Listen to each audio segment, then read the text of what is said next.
been fighting a fight for now about a decade. And today we have succeeded. And we have succeeded because the Supreme Court, the bench led by Justice Karol, have said very clearly that they have a right to the dearness allowance that they were fighting for all this time.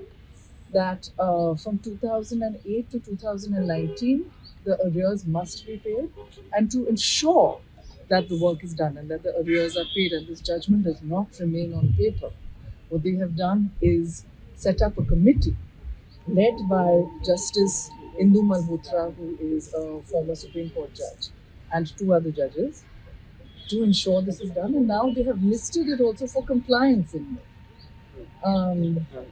So the employees are extremely grateful to the court today, because if you think about the price of milk in some decades ago, and if you think of the price of milk today, if you think about the price of schooling versus the price of schooling today, the ability to survive is dependent on dearness allowance, because dearness allowance is that portion of salary that makes living possible in an economy where there is inflation. রায় ঘোষণার পরেই সংগ্রামী যৌথ মঞ্চের আহ্বায়ক ভাস্কর ঘোষ বিরোধী দলনেতা শুভেন্দু অধিকারীকে কিন্তু ধন্যবাদ জানিয়েছেন তার আইনি সহায়তার জন্য। একই সাথে তিনি কিন্তু সিপিএম এর আইনজীবী বিকাশ রঞ্জন ভট্টাচার্য তাকেও কিন্তু ধন্যবাদ জানিয়েছেন। এবারে বিরোধী দলনেতা শুভেন্দু অধিকারী তিনিও কিন্তু গুরুত্বপূর্ণ পোস্ট করেছেন। সেখানে তিনি লিখেছেন, ডিএ মামলায় রাজ্য সরকারি কর্মচারীদের মৌলিক অধিকার সুনিশ্চিত করলেন মহামান্য সুপ্রিম কোর্ট।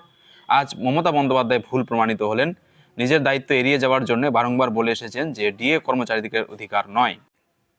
যাই হোক, সর্বোচ্চ আদালত জানিয়ে দিল যে ডিএ হলো কর্মচারীদের আইন সিদ্ধ ন্যায্য অধিকার, কোনো অনুদান নয়। আপোষহীন এই লড়াইকে আমি কুর্নিশ জানাই। তো অত্যন্ত তাৎপর্যপূর্ণ এই রায় রাজ্য সরকারি কর্মচারীদের পক্ষে তো অবশ্যই একটা বিশাল বড় জয়। দেখা যাক এখন সময় বলবে যে রাজ্যের মাননীয় মুখ্যমন্ত্রী তিনি ঠিক কি পদক্ষেপ নেবেন বা আদৌ এটিকে কিভাবে তিনি কার্যকর করবেন। তো আপনার মূল্যবান মতামত অবশ্যই কিন্তু কমেন্টে জানাবেন।